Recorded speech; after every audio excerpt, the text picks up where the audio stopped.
Okay, welcome back. Next topic, neutral point or null point. Neutral point, null point ഉദ്ദേശിക്കുന്നത് ഇപ്പോൾ നമ്മൾ ഇതിൽ ഒരു പോയിന്റിൽ ഇലക്ട്രിക് ഫീൽഡ് 0 ആണോ, ഇലക്ട്രിക് ഫീൽഡ് വെച്ചിട്ടാണ്, ഇലക്ട്രിക് ഫീൽഡ് കൺസെപ്റ്റ് വെച്ചിട്ടാണ് ന്യൂട്രൽ പോയിന്റ് പറയുന്നതെങ്കിൽ ഈ ഇലക്ട്രിക് ഫീൽഡ് 0 ആകുന്ന പോയിന്റിനെയാണ് നമ്മൾ ന്യൂട്രൽ പോയിന്റ് എന്ന് വിളിക്കുന്നത്. ഓക്കെ, അപ്പോൾ നിങ്ങൾ രണ്ട് ചാർജ്, രണ്ടും പോസിറ്റീവ് ചാർജാണെന്ന് വിചാരിക്കും, രണ്ട് പോസിറ്റീവ് ചാർജ് വിചാരിക്കും, ഒരു പ്ലസ് Q1ഉം ഒരു പ്ലസ് Q2, രണ്ട് പോസിറ്റീവ് ചാർജാണ്. രണ്ട് പോസിറ്റീവ് ചാർജ് നമ്മൾ ഒരു R സെപ്പറേഷനിൽ വെച്ചു, R ഡിസ്റ്റൻസ് സെപ്പറേഷനിൽ കൺസിഡർ 2 പോയിൻ്റ് ചാർജസ്. അപ്പോൾ നമ്മൾ ന്യൂട്രൽ പോയിൻ്റ് നമുക്ക് എവിടെയാണ് കിട്ടുക? ന്യൂട്രൽ പോയിൻ്റ് കിട്ടുക ഇപ്പോൾ ഈ സൈഡിൽ നമ്മളൊരു പോയിൻ്റ് എടുത്താൽ, പോയിൻ്റ് കൺസിഡർ ചെയ്താൽ, ന്യൂട്രൽ പോയിൻ്റ് എന്ന് പറയുമ്പോൾ ഞാൻ പറഞ്ഞു ഇലക്ട്രിക് ഫീൽഡ് 0 ആവണം അല്ലേ. അപ്പോൾ ഇവിടെ നമ്മളൊരു പോയിൻ്റ് എടുത്താൽ ഇത് പോസിറ്റീവ് ചാർജ് അല്ലേ, പോസിറ്റീവ് ചാർജിൻ്റെ ഫീൽഡ് എവേ ആണ്, പോസിറ്റീവ് ചാർജിൻ്റെ ഫീൽഡ് ഇവിടെ എവേ ആണ്, പോസിറ്റീവ് ചാർജിൻ്റെ ഫീൽഡ് എവേ. ഇതും പോസിറ്റീവ് ചാർജാണ്, ഈ പോസിറ്റീവ് ചാർജിൻ്റെ ഫീൽഡ് ഇവിടെ എവേ ആണ്. അപ്പോൾ രണ്ട് ഫീൽഡും സെയിം ഡയറക്ഷൻ അല്ലേ, രണ്ട് ഫീൽഡും സെയിം ഡയറക്ഷനാണ്. സെയിം ഡയറക്ഷൻ ആകുമ്പം ഈ രണ്ട് ഫീൽഡും തമ്മിൽ ക്യാൻസൽ ആവില്ലല്ലോ, ക്യാൻസൽ ആവില്ല എന്ന് പറഞ്ഞാൽ ഇവിടെ ഫീൽഡ് 0 കിട്ടില്ല. ഇതേപോലെ തന്നെ ആയിരിക്കും ഈ സൈഡിലും, ചെക്ക് ചെയ്ത് നോക്കിയാൽ മതി. അപ്പോൾ ന്യൂട്രൽ പോയിൻ്റ് എവിടെയാണ് കിട്ടുക? ന്യൂട്രൽ പോയിൻ്റ് കിട്ടുക, ഈ കേസിൽ ന്യൂട്രൽ പോയിൻ്റ് കിട്ടാൻ ചാൻസ് ഇൻ ബിറ്റ്വീൻ 2 ചാർജസ് ആണ്. ഈ രണ്ട് ചാർജിൻ്റെ ഇടയിൽ, ഈ ലൈനിലാണ് ന്യൂട്രൽ പോയിൻ്റ് കിട്ടാൻ ചാൻസ്. ഓക്കെ, അപ്പോൾ ഇവിടെ നോക്കിക്കോ, ഇവിടെ ഒരു ഏതെങ്കിലും ഒരു പോയിൻ്റ് നമ്മൾ എടുത്തു കഴിഞ്ഞാൽ, ഇത് പോസിറ്റീവാണ്, പോസിറ്റീവിൻ്റെ ഫീൽഡ് എവേ E1, ഇതിൻ്റെ ഫീൽഡ് എവേ. ഇതും പോസിറ്റീവാണ്, പോസിറ്റീവ് ആയതുകൊണ്ട് ഫീൽഡ് എവേ, അതിൻ്റെ ഫീൽഡ് E2. അപ്പോൾ ഇതിൻ്റെ ഫീൽഡ് റൈറ്റിലേക്കും അതിൻ്റെ ഫീൽഡ് ലെഫ്റ്റിലേക്കും. അങ്ങനെ ആയതുകൊണ്ട് ഇവിടെ ന്യൂട്രൽ പോയിൻ്റ് കിട്ടുമെന്നൊന്നും പറയാൻ പറ്റില്ല. ഇനി ഈ രണ്ട് ഫീൽഡും ഈക്വൽ ആണെങ്കിൽ, രണ്ട് ഫീൽഡിൻ്റെയും മാഗ്നിറ്റ്യൂഡ് ഈക്വൽ ആണെങ്കിൽ, അങ്ങനെ ഇതിൻ്റെ ഇടയിൽ ഏതോ ഒരു പോയിന്റിൽ, ആ മിഡ് പോയിന്റിലാണെന്നും പറയാൻ പറ്റില്ല, മിഡ് പോയിന്റിലാവണമെങ്കിൽ ഈ രണ്ട് ചാർജ് സെയിം ആവണം. ഈ രണ്ട് ചാർജിൻ്റെ മാഗ്നിറ്റ്യൂഡ് സെയിം ആണെങ്കിൽ നമുക്ക് മിഡ് പോയിന്റിലാന്ന് പറയാം. അല്ലെങ്കിൽ ഇതിപ്പോൾ ഒന്ന് കൂടുതലൊന്ന് കുറവൊക്കെ ആണെങ്കിൽ നമുക്ക് പറയാം ഇതിൻ്റെ ഇടയിൽ എവിടെയോ രണ്ട് ഫീൽഡും തമ്മിൽ ഈക്വൽ ആവും. ഈ രണ്ട് ഫീൽഡ് ഈക്വൽ ആയാൽ ആ ഫീൽഡ് തമ്മിൽ ക്യാൻസലായി, അങ്ങനെ ഇവിടെ ഫീൽഡ് 0 കിട്ടും. അപ്പം ഫീൽഡ് എവിടെയാണ് 0? അങ്ങനെയുള്ള പോയിന്റിനെയാണ് നമ്മൾ ന്യൂട്രൽ പോയിന്റ് എന്ന് വിളിക്കുന്നത്. അപ്പോൾ രണ്ട് ലൈക്ക് ചാർജസ് ആണെങ്കിൽ, ലൈക്ക് ചാർജസ് പ്ലസും അല്ലെങ്കിൽ മൈനസും, ഇതേപോലെ നിങ്ങൾ അത് ചെക്ക് ചെയ്ത് നോക്കുവാണെങ്കിൽ മൈനസും ലൈക്ക് ചാർജസ് ആയിരിക്കണം. ലൈക്ക് ചാർജസ് ആണെങ്കിൽ ദ ന്യൂട്രൽ പോയിന്റ് എവിടെയായിരിക്കും? Neutral point will be on the point at a point in between 2 charges. അവർ തമ്മിൽ ജോയിൻ ചെയ്ത ലൈനിൻ്റെ മുകളിൽ എവിടെയെങ്കിലും ആയിരിക്കും ന്യൂട്രൽ പോയിന്റ്, അത് ഇൻ ബിറ്റ്വീൻ ആയിരിക്കുകയും ചെയ്യും. അപ്പോൾ ന്യൂട്രൽ പോയിന്റ് കിട്ടണമെങ്കിൽ ഇവിടെ ഇലക്ട്രിക് ഫീൽഡ് 0 കിട്ടണ്ടേ. അപ്പോൾ ഞാൻ ഈ ഡിസ്റ്റൻസ് തൽക്കാലം x എന്ന് എടുത്തു. അപ്പോൾ ഈ ഡിസ്റ്റൻസ് വരും എന്താണ്? R - x വരും അല്ലേ, ടോട്ടൽ ഡിസ്റ്റൻസ് R അല്ലേ. ഇനി ന്യൂട്രൽ പോയിന്റ് കിട്ടണമെങ്കിൽ ഈ രണ്ട് ഫീൽഡ് ഈക്വൽ ആവണം, ഈക്വൽ ആയാലല്ലേ ക്യാൻസൽ ആവൂ. അപ്പോൾ E1 = E2 ആവണം, E1 = E2 ആയാൽ രണ്ടും ക്യാൻസൽ ആവും, E1 = E2 ആയാൽ ഇപ്പോൾ ന്യൂട്രൽ പോയിന്റ് കിട്ടും. അപ്പോൾ E1 എന്ന് പറയുമ്പോൾ ഇതിൻ്റെ ഫീൽഡിൻ്റെ ഇക്വേഷൻ എന്താണ്? 1/4πε0. ഫീൽഡ് എന്ന് പറയുമ്പോൾ Q/r². Q/r² എന്ന് പറഞ്ഞാൽ ഇത് Q1/Q/r². R² എന്ന് പറയുമ്പോൾ ഈ ഡിസ്റ്റൻസ് x ആണ് അല്ലേ, ഇവിടെയുള്ള ഫീൽഡ് അല്ലേ പറയുന്നത്, ഇവിടെയുള്ള ഫീൽഡാണ്. അപ്പോൾ ഡിസ്റ്റൻസ് ഇതിൽ നിന്ന് ഇവിടെ വരെയുള്ള ഡിസ്റ്റൻസ് x ആണ്. അപ്പോൾ x² = E2 എന്ന് പറയുമ്പോൾ അതിൻ്റെതാണ്. അപ്പോൾ 1/4πε0 Q2. ഇതിൻ്റെ ഫീൽഡ് ഇവിടെ എന്ന് പറയുമ്പോൾ ഡിസ്റ്റൻസ് R - x ആണ്, R - x (2) Q/r², 1/4πε0 Q/r². ഇത് ക്യാൻസൽ, അപ്പോൾ ഇങ്ങനെയുള്ള ആൻസർ കിട്ടും. അപ്പോൾ ഞാൻ പറഞ്ഞു വരുന്നത് രണ്ട് ലൈക്ക് ചാർജസ് ആണെങ്കിൽ, എന്ന് പറഞ്ഞാൽ പ്ലസും അല്ലെങ്കിൽ മൈനസും ആണെങ്കിൽ ന്യൂട്രൽ പോയിന്റ് കിട്ടാൻ ചാൻസ് അവരെ തമ്മിൽ ജോയിൻ ചെയ്ത ലൈനിൻ്റെ മുകളിൽ എവിടെയെങ്കിലും, ആ പോയിന്റിൽ എവിടെയെങ്കിലാണ് കിട്ടുക. ഇനി രണ്ടും ഈക്വൽ ആണെങ്കിൽ, രണ്ടും പ്ലസ് ക്യൂ അങ്ങനെ രണ്ടും ഈക്വൽ ആണെങ്കിൽ കറക്റ്റ് മിഡ് പോയിന്റിലായിരിക്കും ന്യൂട്രൽ പോയിന്റ് കിട്ടുക, അല്ലെങ്കിൽ ഇതിൻ്റെ ഇടയിൽ എവിടെയെങ്കിലും കിട്ടും. ഓക്കെ, ഇനി രണ്ട് അൺലൈക്ക് ചാർജസ് ആണെങ്കിലോ? അൺലൈക്ക് എന്ന് പറയുമ്പോൾ ഒന്ന് പോസിറ്റീവും ഒന്ന് നെഗറ്റീവും. അങ്ങനെയാണെങ്കിലോ? അൺലൈക്ക് ചാർജസ് ആണെങ്കിൽ ന്യൂട്രൽ പോയിന്റ് എവിടെയാണ് കിട്ടുക? ഫോർ എക്സാമ്പിൾ, ഇതൊരു ക്വസ്റ്റ്യൻ പോലെ നമുക്ക് നോക്കാം. ഒരു +8Q +8Q, ഇത് -2Q ആണ്, -2Q ആ രൂപത്തിലാണ് ഉള്ളത്. ഇവർ തമ്മിൽ സെപ്പറേറ്റ് ചെയ്തിരിക്കുകയാണ്. ഓക്കെ, ഇത് മനസ്സിലാക്കേണ്ട ഒരു കാര്യമാണ്. അൺലൈക്ക് ചാർജ് ആണെങ്കിൽ ഒരു കാര്യം നിങ്ങൾ മനസ്സിലാക്കുക, അൺലൈക്ക് ചാർജ് ആണെങ്കിൽ ഒരിക്കലും നേരത്തെ പോലെ ഇതിൻ്റെ ഇടയിലുള്ള ഈ സ്ഥലങ്ങളിൽ എവിടെയും ന്യൂട്രൽ പോയിൻ്റ് ഒരിക്കലും കിട്ടില്ല. രണ്ട് അൺലൈക്ക് ചാർജ് ആണെങ്കിൽ ഇതിൻ്റെ ഇടയിൽ ന്യൂട്രൽ പോയിൻ്റ് കിട്ടില്ല. അപ്പോൾ ഇവർ തമ്മിൽ ഡിസ്റ്റൻസ് 6 ആണ്. എന്തുകൊണ്ട് ഇവിടെ കിട്ടില്ല? നിങ്ങൾ ചെക്ക് ചെയ്ത് നോക്കൂ. ഇത് പോസിറ്റീവ് അല്ലേ? ഇവിടെ നമ്മളൊരു പോയിൻ്റ് എടുത്താൽ, ഇവിടെ എവിടെയെങ്കിലും ഒരു പോയിൻ്റ് ഇൻ ബിറ്റ്വീൻ ഒരു പോയിൻ്റ് എടുത്താൽ പോസിറ്റീവിൻ്റെ ഫീൽഡ് എവേ, പോസിറ്റീവിൻ്റെ ഫീൽഡ് എവേ, E1 എവേ. ഇത് നെഗറ്റീവ് അല്ലേ? നെഗറ്റീവിൻ്റെ ഫീൽഡ് എങ്ങനെയാണ്? നെഗറ്റീവിൻ്റെ ഫീൽഡ് നെഗറ്റീവിന് ടുവേർഡ്സ് ആണ്, നെഗറ്റീവ് ചാർജിന് ടുവേർഡ്സ് ആണ്. അപ്പോൾ ഫീൽഡ് അതിന് ടുവേർഡ്സ്. അപ്പോൾ ഇതിൻ്റെ ഫീൽഡ് എവേ, അതിൻ്റെ ഫീൽഡ് അതിന് ടുവേർഡ്സും, E2. അപ്പോൾ രണ്ട് ഫീൽഡും എങ്ങനെയാണ്? സെയിം ഡയറക്ഷനാണ്. സെയിം ഡയറക്ഷൻ ആണെങ്കിൽ ഒരിക്കലും അവർ തമ്മിൽ എന്താവില്ല? ക്യാൻസൽ ആവില്ല. അവർ തമ്മിൽ ക്യാൻസൽ ആവില്ല. ഓക്കെ, കാരണം ഇൻ ബിറ്റ്വീൻ ഫീൽഡ് രണ്ടും സെയിം ഡയറക്ഷനാണ്. രണ്ടും സെയിം ഡയറക്ഷൻ ആയതുകൊണ്ട് ക്യാൻസൽ ആവില്ല. അതുകൊണ്ട് ഇവിടെ ഒരിക്കലും ഈ ഇൻ ബിറ്റ്വീൻ ഒരിക്കലും ഫീൽഡ് 0 കിട്ടില്ല, ന്യൂട്രൽ പോയിൻ്റ് കിട്ടില്ല. അങ്ങനെയാണ് നിങ്ങൾ ഈ സ്ഥലം ചെക്ക് ചെയ്ത് നോക്കൂ. ഈ സ്ഥലം ചെക്ക് ചെയ്തോലോ. ഇതിൻ്റെ ഇവിടെ ഇത് പോസിറ്റീവ് അല്ലേ? പോസിറ്റീവ് ആയതുകൊണ്ട് ഇതിൻ്റെ ഫീൽഡ് എവേ ആണ്. പോസിറ്റീവ് ചാർജ് ആയതുകൊണ്ട് ഫീൽഡ് എവേ, പോസിറ്റീവ് ആയതുകൊണ്ട് ഇതിൻ്റെ ഫീൽഡ് എവേ ആണ്. ഓക്കെ, E1 ൻ്റെ ഫീൽഡ് എവേ ആണ്. ഇത് നെഗറ്റീവാണ്. നെഗറ്റീവ് ആയതുകൊണ്ട് അതിൻ്റെ ഫീൽഡ് ഇവിടെ ടുവേർഡ്സ്, നെഗറ്റീവിന് ടുവേർഡ്സ്, അപ്പോൾ നെഗറ്റീവിൻ്റെ അടുത്തേക്കാണ്. അപ്പോൾ ഫീൽഡ് അങ്ങോട്ടാണ്, E2. അപ്പോൾ ഇതിൻ്റെ ഫീൽഡ് എവേ, അതിൻ്റെ ഫീൽഡ് ടുവേർഡ്സും, അതിന് ടുവേർഡ്സും. അപ്പോൾ രണ്ട് ഫീൽഡും എങ്ങനെ വന്നു? രണ്ട് ഫീൽഡും ഓപ്പോസിറ്റ് ഡയറക്ഷനിൽ വന്നു. ഓപ്പോസിറ്റ് ഡയറക്ഷനിൽ വന്നാൽ രണ്ടും തമ്മിൽ ക്യാൻസൽ ആവാൻ ചാൻസ് ഉണ്ട് അല്ലേ? രണ്ടും ക്യാൻസൽ ആയാൽ ഇവിടെ ഫീൽഡ് എന്ത് കിട്ടും? 0 കിട്ടും. പക്ഷേ കിട്ടില്ല. കാരണം ഈ രണ്ട് ചാർജുകളിൽ ഒന്ന് 8Q ആണ്, മറ്റേ -2Q ആണ് അല്ലേ? ഓക്കെ, ഇതിന് മാഗ്നിറ്റ്യൂഡ് കൂടുതലല്ലേ? മാഗ്നിറ്റ്യൂഡ് 8Q ഉണ്ടല്ലോ. മറ്റേ മാഗ്നിറ്റ്യൂഡ് പറയുമ്പോൾ മൈനസ് ഒന്നും നോക്കണ്ടേ, നിങ്ങൾ 2Q നോക്കിയാൽ മതി. അപ്പോൾ ഇതിന് മാഗ്നിറ്റ്യൂഡ് കൂടുതലാണ്. ഓക്കെ, ഈ ചാർജിന് മാഗ്നിറ്റ്യൂഡ് കൂടുതലാണ്.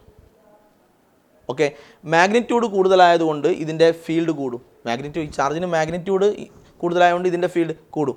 അപ്പോൾ ഇതിന് മാഗ്നിറ്റ്യൂഡ് കൂടുതലായതുകൊണ്ട് അതിൻ്റെ ഫീൽഡല്ലേ പോസിറ്റീവ് ആയതുകൊണ്ട് അതിൻ്റെ ഫീൽഡല്ലേ എവേ, അതിൻ്റെ ഫീൽഡ് എവേ ആണല്ലോ. അപ്പോൾ ഈ ചാർജിന് ഇതിന് മാഗ്നിറ്റ്യൂഡ് കൂടുതലായതുകൊണ്ട് ഫീൽഡ് കൂടും. മാഗ്നിറ്റ്യൂഡ് കൂടുതലായതുകൊണ്ട് ഈ ഫീൽഡ് അതിൻ്റെ ഫീൽഡ് കൂടും. പിന്നെ അതിന് ഈ ഡിസ്റ്റൻസ് കുറവല്ലേ? മറ്റേ കേസിൽ ഡിസ്റ്റൻസ് ഇത്രയുണ്ടല്ലോ, ഇവിടെ ഡിസ്റ്റൻസ് ഇത്രയുണ്ടല്ലോ. അപ്പോൾ ഡിസ്റ്റൻസ് കുറവാണ്, ഇവിടുന്ന് ഇവിടത്തേക്കുള്ള ഡിസ്റ്റൻസ് കുറവാണ്. ഡിസ്റ്റൻസ് കുറവായതുകൊണ്ടും ഫീൽഡ് കൂടുക. ഡിസ്റ്റൻസ് കുറയുമ്പോൾ ഫീൽഡ് കൂടുകയാൽ അകലത്തേക്ക് പോകുമ്പോൾ അല്ലേ ഫീൽഡ് കുറയുക. ഓക്കെ, അപ്പോൾ രണ്ട് കാരണങ്ങളാൽ ഈ ഫീൽഡ് കൂടുതലാണ്. കാരണം ഒന്ന്, ഈ ചാർജിന് ഇതിന് മാഗ്നിറ്റ്യൂഡ് കൂടുതലായതുകൊണ്ട് ഫീൽഡ് കൂടുതലാണ്. പിന്നെ ഈ ഡിസ്റ്റൻസ് കുറവായതുകൊണ്ടും ഫീൽഡ് കൂടുതലാണ്. ഇനി മറ്റേ കേസ് എടുക്കൂ. അതിൻ്റെ ഫീൽഡ് അങ്ങോട്ടാണ് ടുവേർഡ്സ്, E2. അതിൻ്റെ ഫീൽഡ് അതിന് ടുവേർഡ്സ് ആണ്. അത് നോക്കൂ, ഈ ചാർജിന് മാഗ്നിറ്റ്യൂഡ് കുറവാണ് അല്ലേ? ഇതിൻ്റെ മാഗ്നിറ്റ്യൂഡ് കുറവായതുകൊണ്ട് അത് കാരണം ഇവിടെയുള്ള ഫീൽഡ് കുറവാണ്. മാഗ്നിറ്റ്യൂഡ് കുറവായതുകൊണ്ട് ഈ ചാർജ് മാഗ്നിറ്റ്യൂഡ് കുറവാണ്, 2Q ഉള്ളൂ. അപ്പോൾ മാഗ്നിറ്റ്യൂഡ് ഇതിനേക്കാൾ കുറവാണ്, അതുകൊണ്ട് മാഗ്നിറ്റ്യൂഡ് കുറവായതുകൊണ്ട് ഫീൽഡ് കുറവായിരിക്കും. പിന്നെ ഡിസ്റ്റൻസ് കൂടുതലല്ലേ? ഡിസ്റ്റൻസ് കൂടുതലായതുകൊണ്ടും അതിൻ്റെ ഫീൽഡ് കുറയും. ചുരുക്കി പറഞ്ഞാൽ ഒരു ഫീൽഡ് വളരെ കൂടുതലും മറ്റേ ഫീൽഡ് വളരെ കുറവാണ്.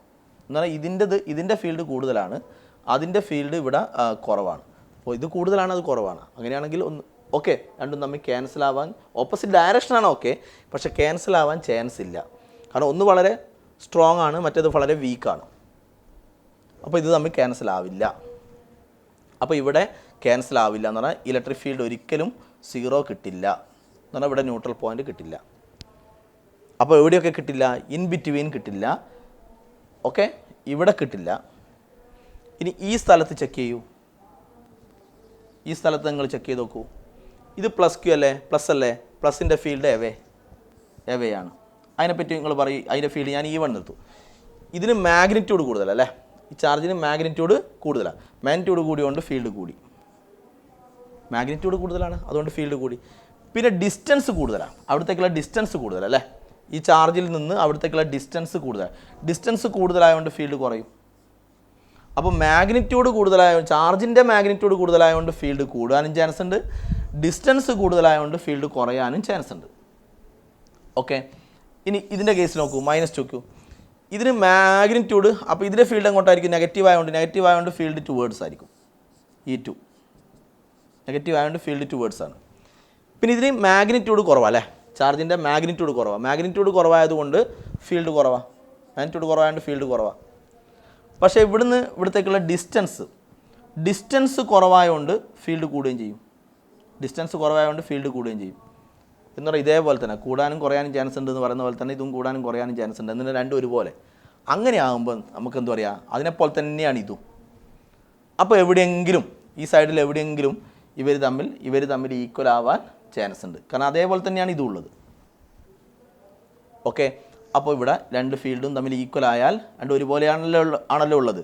അപ്പോൾ ഈക്വൽ ആയാൽ രണ്ടും തമ്മിൽ ക്യാൻസൽ ആയിട്ട് ഫീൽഡ് 0 കിട്ടാൻ ചാൻസ് ഉണ്ട് എന്ന് പറഞ്ഞാൽ ന്യൂട്രൽ പോയിൻ്റ് ഇവിടെ കിട്ടാൻ ചാൻസ് ഉണ്ട്. അപ്പം ന്യൂട്രൽ പോയിൻ്റ് എവിടെയാണ് കിട്ടുക? ഇൻ ബിറ്റ്വീൻ ടു ചാർജ് കിട്ടില്ല. ലാർജർ മാഗ്നിറ്റ്യൂഡിൻ്റെ, ഇതിനാണ് ലാർജർ മാഗ്നിറ്റ്യൂഡിൻ്റെ അടുത്ത് കിട്ടില്ല. അപ്പോൾ എവിടെയാണ് കിട്ടിയേ? എവേ ഫ്രം ദ ലൈൻ, ഈ ലൈനിൽ നിന്ന് എവേ ആണ്, ലൈനിൻ്റെ പുറത്താണ് അല്ലേ, ലൈനിൽ നിന്ന് പുറത്താണ്. അപ്പോൾ away from the line joining two charge, ഈ ലൈനിൽ നിന്ന് പുറത്താണ്. പിന്നെ എവിടെയാണ് കിട്ടുന്നത്? സ്മോളർ മാഗ്നിറ്റ്യൂഡിൻ്റെ ചാർജ് ഓഫ് സ്മോളർ മാഗ്നിറ്റ്യൂഡുള്ള ആ ചാർജിൻ്റെ അടുത്താണ് കിട്ടുന്നത്. അപ്പോൾ രണ്ട് അൺലൈക്ക് ചാർജ് വെച്ചാൽ ന്യൂട്രൽ പോയിന്റ് കിട്ടാൻ ചാൻസ് എവിടെയാണ്? Away from the line joining two charges. ഒരിക്കലും ഇതിൻ്റെ ഇൻ ബിറ്റ്വീൻ കിട്ടില്ല, അതുകൊണ്ട് എവേ ആണെന്ന് പറയാം. പിന്നെ എവിടെയാണ്? Near the charge of smaller magnitude കുറഞ്ഞ ചാർജിൻ്റെ അടുത്താണ് കിട്ടുക. Near the charge of smaller magnitude, അവിടെയാണ് ന്യൂട്രൽ പോയിന്റ് കിട്ടാൻ ചാൻസ്. ഓക്കെ, അപ്പോൾ രണ്ട് ലൈക്ക് ചാർജ് ആണെങ്കിൽ ഇൻ ബിറ്റ്വീൻ, അൺലൈക്ക് ചാർജ് ആകുമ്പോഴുള്ള കാര്യം പറഞ്ഞാൽ അൺലൈക്ക് ചാർജ് ആകുമ്പോൾ ഇൻ ബിറ്റ്വീൻ കിട്ടില്ല, മാഗ്നിറ്റ്യൂഡ് കുറഞ്ഞതിൻ്റെ അടുത്തായിട്ട് അവിടെയാണ് ന്യൂട്രൽ പോയിന്റ് കിട്ടുക. ഓക്കെ, നെക്സ്റ്റ്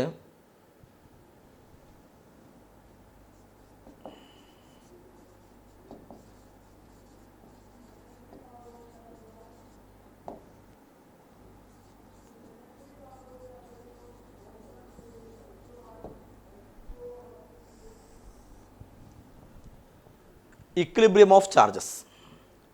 ഒരു ചാർജ് എപ്പോഴാണ് ഇക്വിലിബ്രിയത്തിലാണെന്ന് പറയുക? എപ്പോഴാണ് പറയുക? ഒരു ചാർജ് വിചാരിക്കും നിങ്ങൾ, ഈ ചാർജിൻ്റെ മുകളിൽ ആക്ട് ചെയ്യുന്ന നെറ്റ് ഫോഴ്സ് 0 ആവണം. അതുപോലെ ഇതിൻ്റെ മുകളിൽ ആക്ട് ചെയ്യുന്ന നെറ്റ് ടോർക്കും 0 ആവണം. ഒരു ചാർജിൻ്റെ മുകളിൽ ആക്ട് ചെയ്യുന്ന നെറ്റ് ഫോഴ്സും നെറ്റ് ടോർക്കും 0 ആയാൽ നമ്മൾ പറയും this charge is in equilibrium എന്ന് പറയും. അത് ഇക്വിലിബ്രിയത്തിലാണെന്ന് നമ്മൾ പറയും. So a charge is said to be in equilibrium if the net force and net torque acting on it is 0. Okay, ഇപ്പോൾ നമ്മളിപ്പം തൽക്കാലം ഈ ഫോഴ്സ് വെച്ചിട്ടാണ് നമ്മൾ പറയുന്നത്. ഓക്കെ, അപ്പോൾ ഇതിൽ ഇപ്പം നമ്മൾ ഇങ്ങനെ രണ്ട് ഇക്വിലിബ്രിയം നിങ്ങൾ കേട്ടിട്ടുണ്ടല്ലോ, സ്റ്റാബിൾ ഇക്വിലിബ്രിയവും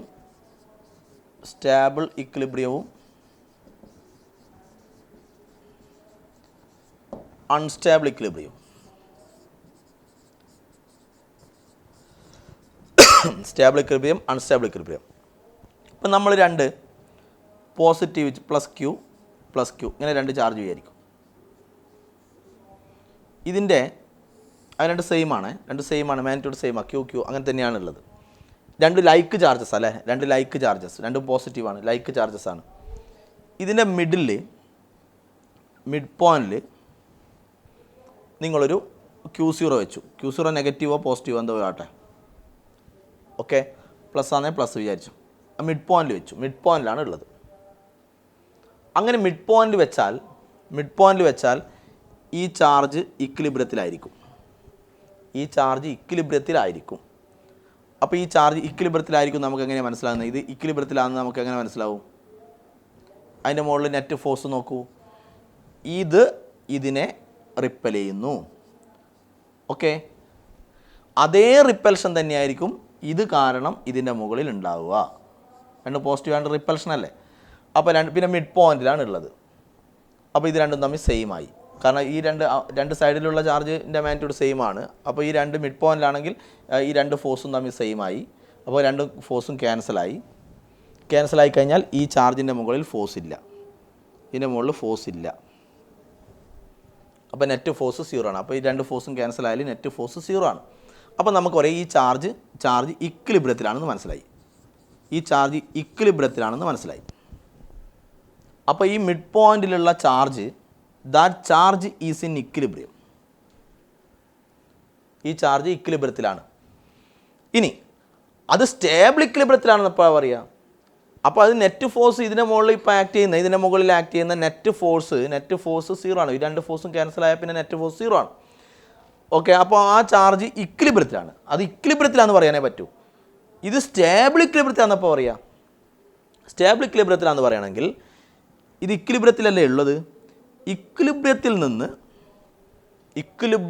നിന്ന് അതിനെ സ്ലൈറ്റായിട്ടൊന്ന് ഡിസ്പ്ലേസ് ചെയ്യുക. അപ്പോൾ ഞാൻ പറഞ്ഞ ഇക്വിലിബ്രിയത്തിലാണെന്ന് ആദ്യം മനസ്സിലായി. ആ ഇക്വിലിബ്രിയത്തിൽ നിന്ന് വേണം അതിനെ ചെറുങ്ങനെ ഒന്ന് ഡിസ്പ്ലേസ് ചെയ്യുക. ഇക്വിലിബ്രിയത്തിൽ നിന്ന് ചെറുതായിട്ടൊന്ന് ഡിസ്പ്ലേസ് ചെയ്യുക എന്ന് പറഞ്ഞാൽ ഈ ചാർജിനെ ഇക്വിലിബ്രിയത്തിൽ നിന്ന് ചെറുതായിട്ടൊന്ന് ഡിസ്പ്ലേസ് ചെയ്യും. ഇക്വിലിബ്രിയത്തിൽ നിന്ന് ഡിസ്പ്ലേസ് ചെയ്യൂ എന്ന് പറഞ്ഞാൽ ഈ ചാർജിനെ കുറച്ച് ഇങ്ങോട്ടേക്ക് ഡിസ്പ്ലേസ് ചെയ്തു, ഇതിനെ കുറച്ച് അങ്ങോട്ടേക്ക് ഡിസ്പ്ലേസ് ചെയ്തു. അപ്പോൾ ഇത് അതിൻ്റെ അടുത്തേക്ക് പോയി. അപ്പോൾ എന്ത് സംഭവിക്കും? അപ്പോൾ ഇപ്പോൾ ഇവിടെയല്ല, മിഡ് പോയിന്റിലല്ല ഉള്ളത്, അതിൻ്റെ അടുത്തേക്ക് പോയി. അപ്പോൾ എന്ത് സംഭവിക്കും? അപ്പോൾ എവിടെ നിന്നാണ് ഡിസ്പ്ലേസ് ചെയ്തത്? ഇവിടെ വെച്ചാൽ അത് ഇക്വിലിബ്രിയത്തിലായിരുന്നു. ആ ഇക്വിലിബ്രിയത്തിൽ നിന്നാണ് അതിനെ സ്ലൈറ്റായിട്ടൊന്ന് ഡിസ്പ്ലേസ് ചെയ്തത്. അപ്പോൾ എന്ത് സംഭവിച്ചു? അപ്പോൾ സംഭവിക്കും അതിൻ്റെ അടുത്തേക്ക് പോയില്ല, ആ ചാർജിൻ്റെ അടുത്തേക്കല്ലേ പോകുന്നത്. അപ്പോൾ ഇതിൻ്റെ മുകളിൽ അതിൻ്റെ റിപ്പൽഷനും വരും, ഈ ചാർജിൻ്റെ റിപ്പൽഷനും വരും. ഇപ്പോൾ ഏതായിരിക്കും കൂടുതൽ? അതിൻ്റെ അടുത്തേക്ക് പോകുന്നതുകൊണ്ട് അത് കാരണം ഇതിൻ്റെ മുകളിൽ ഉണ്ടാകുന്ന റിപ്പൽഷൻ ആയിരിക്കും കൂടുതൽ. കാരണം അതിൻ്റെ അടുത്തേക്കല്ലേ പോകുന്നത്, അടുത്തേക്ക് പോകുമ്പോൾ ഫോഴ്സ് കൂടില്ലേ. അപ്പോൾ അത് കാരണം ഇതിൻ്റെ മുകളിൽ ഉണ്ടാകുന്ന ഈ ഫോഴ്സ് കൂടുതലായിരിക്കും. എന്ന് പറഞ്ഞാൽ ഇത് അങ്ങോട്ടേക്ക് സ്ലൈറ്റായിട്ടൊന്ന് ഡിസ്പ്ലേസ് ചെയ്ത് കഴിഞ്ഞാൽ പിന്നെ ഈ ചാർജ് കാരണം ഇതിൻ്റെ മുകളിൽ ആക്ട് ചെയ്യുന്ന റിപ്പൽഷൻ കൂടും, ഇതിനേക്കാൾ കൂടും. അപ്പോൾ ഇത് അങ്ങോട്ട് ഡിസ്പ്ലേസ് ചെയ്തിട്ട് നമ്മൾ വിട്ടു എന്ന് വിചാരിക്കും. ചെറുതായിട്ടൊന്ന് ഡിസ്പ്ലേസ് ചെയ്തിട്ട് റിലീസ് ചെയ്തു. അങ്ങനെയാണെങ്കിൽ അതിൻ്റെ അടുത്തേക്ക് പോയതുകൊണ്ട് അതിൻ്റെ റിപ്പൽഷൻ കൂടി. അങ്ങനെയാണെങ്കിൽ അത് ഇവിടത്തേക്ക് തന്നെ തിരിച്ചു വരില്ല. ആ റിപ്പൽഷൻ കൂടി, ഇങ്ങോട്ടേക്കുള്ള റിപ്പൽഷൻ കൂടിയില്ല. അപ്പോൾ ഇങ്ങോട്ടേക്ക് തന്നെ തിരിച്ചു വരും. എന്നാൽ ഇക്വിലിബ്രിയത്തിലേക്ക് തന്നെ തിരിച്ചു വരും. അപ്പോൾ ഇക്വിലിബ്രിയത്തിൽ നിന്ന് ആദ്യം നമ്മൾ ഇക്വിലിബ്രിയത്തിലാണെന്ന് മനസ്സിലായി. ഇക്വിലിബ്രിയത്തിൽ നിന്ന് സ്ലൈറ്റായിട്ട് അതിനൊന്ന് ഡിസ്പ്ലേസ് ചെയ്തു. സ്ലൈറ്റായിട്ട് ഡിസ്പ്ലേസ് ചെയ്യുന്ന സമയത്ത് അത് ഇക്വിലിബ്രിയത്തിലേക്ക് തന്നെ തിരിച്ചു വരുമെങ്കിൽ, ഇക്വിലിബ്രിയത്തിലേക്ക് തന്നെ തിരിച്ചു വരാനുള്ള ടെൻഡൻസി ഉണ്ടെങ്കിൽ അത് സ്റ്റേബിൾ ഇക്വിലിബ്രിയമാണ്. അതേപോലെ ഇതിനെ നമ്മൾ ഇങ്ങോട്ടേക്ക് ഡിസ്പ്ലേസ് ചെയ്താലോ, Q0 ഇങ്ങോട്ടാണ് ഡിസ്പ്ലേസ് ചെയ്തെങ്കിലോ, ഇങ്ങോട്ട് ഡിസ്പ്ലേസ് ചെയ്താൽ എന്ത് സംഭവിക്കും? ഇതിൻ്റെ റിപ്പൽഷൻ കൂടും. അതുപോലെ അതിൻ്റെ റിപ്പൽഷൻ ഉണ്ടാവും, പക്ഷേ ഇതിൻ്റെ അടുത്തേക്ക് വരുന്നതുകൊണ്ട് ഇതിൻ്റെ റിപ്പൽഷൻ കൂടും. റിപ്പൽഷൻ കൂടുന്നതുകൊണ്ട് ഇത് അങ്ങോട്ടേക്ക് തന്നെ പോകും. എന്ന് പറഞ്ഞാൽ ഈ സ്ഥാനം ഇക്വിലിബ്രിയം ആയിരുന്നല്ലോ, അതിലെ ഇക്വിലിബ്രിയം പോയിന്റ് അവിടത്തേക്ക് തന്നെ പോരും. എന്ന് പറഞ്ഞാൽ ഈ ലൈനിൽ അങ്ങോട്ടോ അല്ല ഇങ്ങോട്ടോ നമ്മൾ ഇതിൻ്റെ സ്ഥാനം മാറ്റിയാൽ അത് ആദ്യത്തെ ഇക്വിലിബ്രിയത്തിലേക്ക് തന്നെ തിരിച്ചു വരാനുള്ള ടെൻഡൻസി കാണിക്കും. അങ്ങനെയാണെങ്കിൽ ഈ ചാർജ് സ്റ്റേബിൾ ഇക്വിലിബ്രിയത്തിലാണ്. എന്ന് പറഞ്ഞാൽ ഈ ലൈനിൽ ആ ചാർജ് സ്റ്റേബിൾ ഇക്വിലിബ്രിയത്തിലാണ്. ഓക്കെ, ഇനി ആ ചാർജ് അൺസ്റ്റേബിൾ ഇക്വിലിബ്രിയത്തിലാണെന്ന് എപ്പോൾ അറിയാം? അൺസ്റ്റേബിൾ ഇക്വിലിബ്രിയത്തിലാണെന്ന് പറയണമെങ്കിൽ ഇവിടെ പ്ലസ് ക്യൂ നോക്കൂ, ഇവിടെ മിഡ് പോയിന്റ് വെച്ചു. ഇപ്പോൾ നമ്മൾ പറഞ്ഞു മിഡ് പോയിന്റ് വെച്ചാൽ അതെന്തിലാണ്? മിഡ് പോയിന്റ് വെച്ചാൽ ഇതിൻ്റെ ഫോഴ്സും തമ്മിൽ ക്യാൻസലായി. അപ്പോൾ ആ ചാർജ് മിഡ് പോയിന്റിലുള്ള ഈ ചാർജ് ഇക്വിലിബ്രിയത്തിലാണ്, ഇപ്പോൾ ഇക്വിലിബ്രിയത്തിലാണ്. ഇനി ആ ഇക്വിലിബ്രിയത്തിൽ നിന്ന് വേണം അതിനെ സ്ലൈറ്റായിട്ട് ഡിസ്പ്ലേസ് ചെയ്യുക അല്ലേ. ഈ ലൈനിൽ ഡിസ്പ്ലേസ് ചെയ്താൽ നമ്മളിപ്പോൾ പറഞ്ഞു, ഈ ലൈനിൽ അങ്ങോട്ട് ഡിസ്പ്ലേസ് ചെയ്താൽ ആ ചാർജിൻ്റെ റിപ്പൽഷൻ കൂടും. അപ്പോൾ ഇങ്ങോട്ട് തന്നെ തിരിച്ചു വരും. ഇങ്ങോട്ട് ഡിസ്പ്ലേസ് ചെയ്താൽ ഈ ചാർജിൻ്റെ റിപ്പൽഷൻ കൂടും. അപ്പോൾ അങ്ങോട്ട് തന്നെ പോകും, എന്ന് പറഞ്ഞാൽ ഇക്വിലിബ്രിയത്തിലേക്ക് തന്നെ പോകും. അങ്ങനെയാണ് അത് എന്തിലാണെന്ന് പറഞ്ഞു? സ്റ്റേബിൾ. അപ്പോൾ ഈ ലൈനിൽ അത് സ്റ്റേബിൾ ഇക്വിലിബ്രിയമാണ്. ഇനി ഇങ്ങനെ ഒരു ലൈൻ വിചാരിക്കും നിങ്ങൾ, ഈ ലൈനിലാണ് ഇങ്ങനെ ലൈൻ ആയിരിക്കും. ഈ ലൈനിലൊന്ന് ഡിസ്പ്ലേസ് ചെയ്താട്ടെ അതിനാ. ഇപ്പോൾ അതെന്തിലാണ്? ഇക്വിലിബ്രിയത്തിലാണ്. ചാർജ് ഇക്വിലിബ്രിയത്തിലാണ്, മിഡ് പോയിന്റിൽ ഇക്വിലിബ്രിയത്തിൽ. എന്നാൽ ഇവിടുന്ന് Q0 കുറച്ച് മുകളിലേക്ക് കൊണ്ടുപോകും, ഇവിടുന്ന് സ്ലൈറ്റായിട്ടൊന്ന് ഇങ്ങോട്ട് ഡിസ്പ്ലേസ് ചെയ്യും. എന്ന് പറഞ്ഞാൽ ഇക്വിലിബ്രിയത്തിൽ നിന്ന് ചെറുതിങ്ങനെ ഒന്ന് ഡിസ്പ്ലേസ് ചെയ്തു. എന്ത് സംഭവിക്കും? അപ്പോൾ സംഭവിക്കുക ഇത് പോസിറ്റീവ് ആണല്ലോ, അപ്പോൾ ഇത് അതിനെ റിപ്പൽ ചെയ്തു. ഓക്കെ, ഈ ചാർജ് ഈ പ്ലസ് ക്യൂ ഇതിനെ റിപ്പൽ ചെയ്തു, എഫ് ഇങ്ങനെ വിചാരിച്ചു. അപ്പോൾ ഇതിൻ്റെ റിപ്പൽഷൻ ഇങ്ങനെ, ഈ ചാർജിൻ്റെ റിപ്പൽഷൻ ഇങ്ങനെ. ഈ ഫോഴ്സിനെ രണ്ട് കമ്പോണൻറ്റ് എങ്ങനെയല്ലേ ഫോഴ്സുള്ള അതിനെ കമ്പോണൻ്റ് ആക്കുമ്പോൾ എങ്ങനെ വരും? ഒരു കമ്പോണൻറ്റ് ഇങ്ങനെയും വരും, F cos theta F sine theta എന്ന് പറഞ്ഞ കമ്പോണൻ്റ് ആക്കില്ല നമ്മൾ. F cos theta F sine theta അങ്ങനെ കമ്പോണൻ്റ് ആക്കി. ഈ ഫോഴ്സിനെ കമ്പോണൻ്റ് ആക്കുമ്പോൾ ഇതിനെ കമ്പോണൻ്റ് ആക്കുമ്പോൾ ഒരു ഫോഴ്സ് ഇങ്ങനെയും വരും, ഒരു ഫോഴ്സ് ഇങ്ങനെയും വരും. F cos theta F sine theta എന്ന് പറഞ്ഞ കമ്പോണൻ്റ് ഇങ്ങനെ വരും അല്ലേ, വരില്ലേ? അതിൽ അപ്പോൾ ഈ ഫോഴ്സിനെ രണ്ട് കമ്പോണൻ്റ് ആക്കി, അതുപോലെ ഈ ഫോഴ്സിനെ രണ്ട് കമ്പോണൻ്റ് ആക്കി. അതിൽ ഈ ഫോഴ്സും ഇതും തമ്മിൽ ക്യാൻസലായി വിചാരിക്കും. ഈ രണ്ട് ഫോഴ്സുകൾ തമ്മിൽ ക്യാൻസലായി. പിന്നെ ഫോഴ്സ് എങ്ങോട്ടാണ്? പിന്നെയുള്ള ഫോഴ്സ് രണ്ട് എഫ് സൈൻ തീറ്റ രണ്ടെണ്ണം മുകളിലേക്കല്ലേ ഉള്ളത്. അപ്പോൾ ഈ ചാർജ്, അപ്പോൾ ഇത് ക്യാൻസലായി കഴിഞ്ഞാൽ പിന്നെ ഫോഴ്സ് അപ്വേർഡാണ്. അപ്പോൾ ഈ ചാർജ്, ഇവിടെയുള്ള ഈ ചാർജ് എങ്ങോട്ടാണ് പോവുക? അപ്വേർഡ് തന്നെയല്ലേ പോവുക, കാരണം ഫോഴ്സ് അപ്വേർഡല്ലേ ഇപ്പോൾ ഉള്ളത്. ഫോഴ്സ് അപ്വേർഡ് ആകുമ്പോൾ ഇത് അപ്വേർഡ് തന്നെയല്ലേ പോവുക എന്ന് പറഞ്ഞാൽ ഇവിടുന്ന് ആദ്യം ഇവിടെ എന്തിലായിരുന്നു? ഇക്വിലിബ്രിയത്തിലായിരുന്നു. ആ ഇക്വിലിബ്രിയത്തിൽ നിന്ന് നമ്മൾ ഡിസ്പ്ലേസ് ചെയ്തു അല്ലേ പറഞ്ഞത്. ആ ഇക്വിലിബ്രിയത്തിൽ നിന്ന് നമ്മൾ ഡിസ്പ്ലേസ് ചെയ്തപ്പോൾ അതിനെ ഡിസ്പ്ലേസ് ചെയ്തപ്പോൾ ഡിസ്പ്ലേസ് ചെയ്തിട്ട് നമ്മൾ വിട്ടു, റിലീസ് ചെയ്തു വിചാരിക്കും. റിലീസ് ചെയ്ത് കഴിഞ്ഞാൽ പിന്നെ അത് ഇവിടത്തേക്ക് ഈ പോയിന്റിലേക്ക്, സ്റ്റാർട്ടിംഗ് പോയിന്റിലേക്ക് തിരിച്ചു വരില്ല, കാരണം പിന്നെ ഫോഴ്സ് അപ്വേർഡാണ്. അപ്പോൾ അത് അപ്വേർഡ് തന്നെയാണ് പോവുക എന്ന് പറഞ്ഞാൽ ഇവിടുന്ന് മുകളിലേക്ക് അതിനെ ഇങ്ങനെ ഈ ലൈനിൽ ഡിസ്പ്ലേസ് ചെയ്ത് കഴിഞ്ഞാൽ പിന്നെ ഫോഴ്സ് അപ്വേർഡ് ആയതുകൊണ്ട് അത് അപ്വേർഡ് തന്നെയാണ് പോവുക. അല്ലാതെ ഈ പോയിന്റിലേക്ക്, സ്റ്റാർട്ടിംഗ് പോയിന്റിലേക്ക്, ഇക്വിലിബ്രിയം പോയിന്റിലേക്ക് അത് തിരിച്ചു വരില്ല, ഇങ്ങോട്ടേക്ക് തിരിച്ചു വരില്ല. എന്നാൽ ഇത് ഇങ്ങനെ ഡിസ്പ്ലേസ് ചെയ്താൽ ഇങ്ങോട്ട് തന്നെയാണ് പോകാൻ ടെൻഡൻസി ഉണ്ടാവുക. അങ്ങനെയാണെങ്കിൽ അത് അൺസ്റ്റേബിൾ ഇക്വിലിബ്രിയം. അപ്പോൾ സ്റ്റേബിൾ ഇക്വിലിബ്രിയം, അൺസ്റ്റേബിൾ ഇക്വിലിബ്രിയം അങ്ങനെ മനസ്സിലാവും. ഇക്വിലിബ്രിയത്തിലാണ് ആദ്യം മനസ്സിലാക്കുക. ചാർജ് ഇക്വിലിബ്രിയത്തിലാണ്. ഇക്വിലിബ്രിയത്തിൽ നിന്ന് സ്ലൈറ്റായിട്ട് എന്ത് ചെയ്യുക? ഡിസ്പ്ലേസ് ചെയ്യുക. അപ്പോൾ ഈ ലൈനിൽ ഡിസ്പ്ലേസ് ചെയ്യുകയാണെങ്കിൽ അങ്ങോട്ട് ഡിസ്പ്ലേസ് ചെയ്ത് വിട്ടാൽ ഇങ്ങോട്ട് തന്നെ തിരിച്ചു വരും. അപ്പോൾ അത് സ്റ്റേബിൾ ഇക്വിലിബ്രിയത്തിലാണ്. ഇങ്ങോട്ടേക്ക് ഡിസ്പ്ലേസ് ചെയ്തിട്ട് നമ്മൾ റിലീസ് ചെയ്താൽ അത് പിന്നെ ഫോഴ്സ് അപ്വേർഡാണ്. അപ്പോൾ ഇത് മുകളിലേക്ക് തന്നെയാണ് പോകാൻ ടെൻഡൻസി ഉണ്ടാവുക, ഇവിടത്തേക്ക് ഇക്വിലിബ്രിയത്തിലേക്ക് തിരിച്ചു വരാൻ ടെൻഡൻസി ഇല്ല. അങ്ങനെയാണ് ഈ ചാർജ് ഈ ലൈനിൽ അത് അൺസ്റ്റേബിൾ ഇക്വിലിബ്രിയത്തിലും ഈ ലൈനിൽ അത് സ്റ്റേബിൾ ഇക്വിലിബ്രിയത്തിലുമാണ്. ഈ ലൈനിൽ സ്റ്റേബിൾ ഇക്വിലിബ്രിയത്തിൽ, ഈ ലൈനിൽ അൺസ്റ്റേബിൾ ഇക്വിലിബ്രിയത്തിലാണ്. ഓക്കെ, നെക്സ്റ്റ് ഇങ്ങനെ വിചാരിക്കൂ, ഈ രണ്ട് മൈനസ് ക്യൂ ചാർജാണ്, ജോയിൻ ചെയ്തു. ഇതിൻ്റെ മിഡ് പോയിന്റിൽ ഒരു പ്ലസ് Q0 വെച്ചു. പ്ലസ് Q0 ആണ് ഉള്ളത്.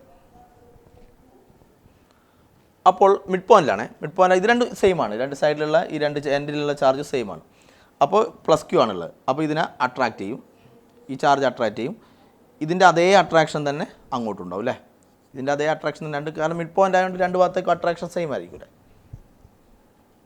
ഓക്കെ, അപ്പോൾ ഈ ഫോഴ്സും തമ്മിൽ ക്യാൻസലായി കഴിഞ്ഞാൽ ഇതെന്തിലാണ്? ഇക്വിലിബ്രിയത്തിലാണ്. ഈ ചാർജ് ഇക്വിലിബ്രിയത്തിൽ. അപ്പോൾ അത് മിഡ് പോയിന്റിൽ ഇക്വിലിബ്രിയത്തിലാണെന്ന് മനസ്സിലായി. അതാദ്യം തീരുമാനിക്കണം. മിഡ് പോയിന്റിൽ അത് ഇക്വിലിബ്രിയത്തിലാണ് തീരുമാനിച്ചു. മിഡ് പോയിന്റിൽ ആ ചാർജ് ഇക്വിലിബ്രിയത്തിൽ, കാരണം ഫോഴ്സ് തമ്മിൽ ക്യാൻസലായാൽ മിഡ് പോയിന്റിൽ അത് ഇക്വിലിബ്രിയത്തിലാണ്. ഇനി ഇക്വിലിബ്രിയത്തിലാണെന്ന് മനസ്സിലായി. ഇനി ഇക്വിലിബ്രിയത്തിൽ നിന്ന് വേണം അതിനെ ഡിസ്പ്ലേസ് ചെയ്യാൻ. എന്നിട്ടാണ് നമ്മൾ സ്റ്റേബിൾ ഇക്വിലിബ്രിയവും അൺസ്റ്റേബിൾ ഇക്വിലിബ്രിയവും തീരുമാനിക്കേണ്ടത്. അപ്പോൾ നേരത്തെ പോലെ ഇത് ഇക്വിലിബ്രിയത്തിലാണല്ലോ ഉള്ളത്. ഇക്വിലിബ്രിയത്തിൽ നിന്ന് അതിനെ ഡിസ്പ്ലേസ് ചെയ്യൂ, റൈറ്റിലേക്ക് ഡിസ്പ്ലേസ് ചെയ്യൂ. Q0 നമ്മൾ ഡിസ്പ്ലേസ് ചെയ്തു. അപ്പോൾ ഇപ്പോൾ Q0 ഇവിടെ ഇല്ല. Q0 ഇപ്പോൾ ഇവിടെയാണുള്ളത്. അങ്ങോട്ടേക്ക് ഡിസ്പ്ലേസ് ചെയ്തു. എവിടെ നിന്നാണ് ഡിസ്പ്ലേസ് ചെയ്തത്? ഇക്വിലിബ്രിയത്തിൽ നിന്ന് ഡിസ്പ്ലേസ് ചെയ്തു, റിലീസ് ചെയ്തു, വിട്ടു. എന്ത് സംഭവിക്കും? അപ്പോൾ ഇത് പോസിറ്റീവ് ആണെന്ന് പറഞ്ഞല്ലോ, അത് അട്രാക്റ്റ് ചെയ്യും. മൈനസ് ക്യൂ അട്രാക്റ്റ് ചെയ്യും. ഇവിടെ മൈനസ് ക്യൂ ഉണ്ട്, മൈനസ് ക്യൂവിൻ്റെ അട്രാക്ഷൻ ഇങ്ങോട്ടുണ്ടാവും. അപ്പോൾ രണ്ട് അട്രാക്ഷനും തമ്മിൽ. ഇപ്പോൾ രണ്ട് അട്രാക്ഷൻ ക്യാൻസൽ ആവുമോ? ഇല്ല, കാരണം ഇതിപ്പോൾ അതിൻ്റെ അടുത്തായതുകൊണ്ട്, ആ ചാർജിൻ്റെ അടുത്തായതുകൊണ്ട് അങ്ങോട്ടേക്കുള്ള അട്രാക്ഷൻ ആയിരിക്കും കൂടുതൽ. അപ്പോൾ ഈ അട്രാക്ഷനേക്കാൾ കൂടുതൽ അങ്ങോട്ടേക്കുള്ള അട്രാക്ഷനാണ്. അപ്പോൾ നമ്മൾ ഡിസ്പ്ലേസ് ചെയ്തിട്ട് വിട്ടാൽ, റിലീസ് ചെയ്താൽ ഈ സൈഡിലേക്കാണ് അട്രാക്ഷൻ കൂടുതൽ. അപ്പോൾ ഈ ചാർജ് അട്രാക്ഷൻ കൂടുതൽ അങ്ങോട്ടേക്കല്ല, അപ്പോൾ അങ്ങോട്ടേക്ക് തന്നെയാണ് പോവുക, മൈനസ് ക്യൂവിൻ്റെ അടുത്തേക്കാണ് പോവുക. അല്ലാണ്ട് നമ്മളെ സ്റ്റാർട്ടിങ് ഇക്വിലിബ്രിയത്തിലേക്ക് അത് തിരിച്ചു വരാനുള്ള ടെൻഡൻസി ഇല്ല. അപ്പോൾ ഈ ലൈനിൽ നമ്മൾ ഡിസ്പ്ലേസ് ചെയ്താൽ അങ്ങോട്ട് പോകും. അതല്ല ഇങ്ങോട്ടേക്കാണ് ഡിസ്പ്ലേസ് ചെയ്തെങ്കിൽ പിന്നെ ഇതിൻ്റെ അട്രാക്ഷൻ കൂടുതൽ ഇങ്ങോട്ടേക്ക് വരും. അല്ലാതെ ഈ സ്റ്റാർട്ടിങ് ഇക്വിലിബ്രിയം പോയിന്റിലേക്ക് അതിന് തിരിച്ചു പോകാനുള്ള ടെൻഡൻസി ഉണ്ടാവില്ല. എന്നാൽ ഈ ലൈനിൽ അത് ഏത് ഇക്വിലിബ്രിയത്തിലാണ്? അൺസ്റ്റേബിൾ ഇക്വിലിബ്രിയത്തിലാണ്. കാരണം അങ്ങോട്ട് ഡിസ്പ്ലേസ് ചെയ്താൽ അങ്ങോട്ടേക്ക് പോകും, ഇങ്ങോട്ട് ഡിസ്പ്ലേസ് ചെയ്ത് റിലീസ് ചെയ്താൽ ഇങ്ങോട്ടേക്ക് പോകും. അല്ലാതെ ഈ സ്റ്റാർട്ടിങ് ഇക്വിലിബ്രിയം പോയിന്റിലേക്ക് തിരിച്ചു വരാനുള്ള ടെൻഡൻസി ഇല്ല. സോ ഈ ലൈനിൽ അത് അൺസ്റ്റേബിൾ ഇക്വിലിബ്രിയത്തിലാണ്. ഇനിയോ, അപ്പോൾ ഏത് ലൈനിലാണ് സ്റ്റേബിൾ ഇക്വിലിബ്രിയത്തിലാവുക? മൈനസ് ക്യൂ മിഡ് പോയിന്റിൽ പ്ലസ് Q0. ഇപ്പോൾ നമ്മൾ പറഞ്ഞു മിഡ് പോയിന്റിൽ അതെന്തിലാണ്? ഇക്വിലിബ്രിയത്തിലാണ്. ഈ ലൈനിൽ നേരത്തെ പറഞ്ഞ പോലെ ഈ ലൈനിൽ ഡിസ്പ്ലേസ് ചെയ്യൂ, ഇക്വിലിബ്രിയത്തിൽ നിന്ന് ഡിസ്പ്ലേസ് ചെയ്യൂ. ഈ ലൈനിൽ ഇപ്പം പ്ലസ് Q0 ഞാൻ ഇവിടെ എത്തിച്ചു. എന്ത് സംഭവിക്കും? അപ്പോൾ ഇത് ഇക്വിലിബ്രിയത്തിലായിരുന്നു, ഇപ്പോൾ ചാർജ് ഇവിടെ ഇല്ല. ഇക്വിലിബ്രിയത്തിൽ നിന്ന് നമ്മൾ ഈ ലൈനിൽ ഇങ്ങനെ ഡിസ്പ്ലേസ് ചെയ്തു, ഇവിടുന്ന് അങ്ങോട്ടേക്ക് ഡിസ്പ്ലേസ് ചെയ്തു. എന്ത് സംഭവിക്കും? മൈനസ് Q ഇതിനെ അട്രാക്ട് ചെയ്യുന്നു, ഫോഴ്സ്. ഈ മൈനസ് Q ഇതിനെ അട്രാക്ട് ചെയ്യുന്നു അല്ലേ? അട്രാക്ഷനല്ലേ ഇപ്പോൾ ഇവിടെ ഉണ്ടാവുക. ഓക്കെ, അപ്പോൾ എന്ത് സംഭവിക്കും? ഈ ഫോഴ്സിനെ കമ്പോണൻ്റ് ആക്കിയാൽ ഒരു എഫ് കോസ് തീറ്റ ഇങ്ങോട്ടും F cos theta F sine theta component ഇങ്ങനെ വരും. ഈ ഫോഴ്സിനെ കമ്പോണൻ്റ് ആക്കിയാലോ F cos theta F sine theta component ഇങ്ങനെ വരും അല്ലേ? ഈ എഫ് കോസ് തീറ്റ കമ്പോണൻ്റ് തമ്മിൽ ക്യാൻസലായി. ബാക്കി F sine theta two F sine തീറ്റ എങ്ങോട്ടാണ്? താഴോട്ടാണ്. എന്ന് പറഞ്ഞാൽ ഇവിടുന്ന് അങ്ങോട്ട് ഡിസ്പ്ലേസ് ചെയ്തിട്ട് റിലീസ് ചെയ്താൽ പിന്നെ ഫോഴ്സ് താഴോട്ടാണ്. അപ്പോൾ ഇത് ഇങ്ങോട്ട് തന്നെ തിരിച്ചു വരും. എന്ന് പറഞ്ഞാൽ ഇക്വിലിബ്രിയത്തിൽ നിന്ന് അതിനെ ഡിസ്പ്ലേസ് ചെയ്താൽ റിലീസ് ചെയ്താൽ അത് ഇക്വിലിബ്രിയം ഫോഴ്സ് പിന്നെ താഴോട്ടേക്കല്ല. അപ്പോൾ ഇക്വിലിബ്രിയത്തിലേക്ക് തന്നെ തിരിച്ചു വരാനുള്ള ടെൻഡൻസി ഉണ്ടാവും. ഉണ്ടെങ്കിൽ അത് സ്റ്റാബിൾ ഇക്വിലിബ്രിയത്തിലാണ്. അപ്പോൾ ഈ ലൈനിൽ സ്റ്റാബിൾ ഇക്വിലിബ്രിയവും ഈ ലൈനിൽ അൺസ്റ്റാബിൾ ഇക്വിലിബ്രിയത്തിലുമാണ് ഈ ചാർജ്. Okay, ready?